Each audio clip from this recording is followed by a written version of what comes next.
Hi hello welcome to my YouTube channel. ఈ video మీకు నచ్చినట్లయితే లైక్ చేయండి, షేర్ చేయండి. మరిన్ని అప్డేట్స్ కోసం మా ఛానల్ను సబ్స్క్రైబ్ చేయండి. ఇవాల్టి వీడియోలో మన ఫ్రీడమ్ ఫైటర్ నేతాజీ గురించి తెలుసుకుందాం. సుభాష్ చంద్రబోస్ 1897 జనవరి 23న కటక్లో జన్మించారు. తల్లిదండ్రులు ప్రభావతి బోస్, జానకీనాథ్. భార్య ఎమిలీ శంక్. నేతాజీ విద్యాభ్యాసం. నేతాజీ కటక్లోని బాప్టిస్ట్ మిషన్ యొక్క ప్రొటెస్టెంట్ యూరోపియన్ స్కూల్లో 1902 నుంచి 9 వరకు చదివారు. అదేవిధంగా రావెన్షా కాలేజియేట్ స్కూల్లో 1909 నుంచి 12 వరకు చదివారు. నేతాజీ కళాశాల విద్య ప్రెసిడెన్సీ కాలేజీ కలకత్తాలో 1912 నుంచి 15 వరకు జరిగింది. 1919-21 సంవత్సరాలలో Fitz William hall non collegiate students board Cambridge విశ్వవిద్యాలయంలో ఉన్నారు. కళాశాల తర్వాత అతను ఇండియన్ సివిల్ సర్వీసెస్ పరీక్ష రాయడానికి ఇంగ్లాండ్కు పంపబడ్డాడు. మొదటి పరీక్షలో డిటెన్షన్తో విజయం సాధించాడు. మెయిన్స్ పరీక్షకు జాతీయవాదం కారణంగా వదిలేశాడు. 1921లో భారతదేశానికి తిరిగి వచ్చిన బోస్ మహాత్మాగాంధీ నేతృత్వంలోని జాతీయవాద ఉద్యమం మరియు భారతీయ జాతీయ కాంగ్రెస్లో చేరారు. జవహర్లాల్ నెహ్రూను అనుసరించి కాంగ్రెస్లోని ఒక సమూహంలో నాయకత్వం వహించాడు.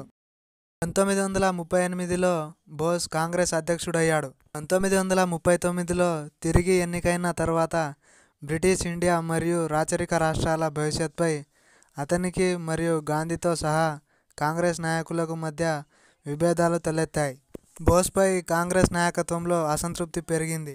కాంగ్రెస్ వర్కింగ్ కమిటీ సభ్యులలో ఎక్కువ మంది రాజీనామా చేసిన తర్వాత బోస్ తన అధ్యక్ష పదవికి రాజీనామా చేసి చివరికి పార్టీ నుండి తొలగించబడ్డాడు. 1941 ఏప్రిల్లో బోస్ నాజీ జర్మనీకి చేరుకున్నాడు.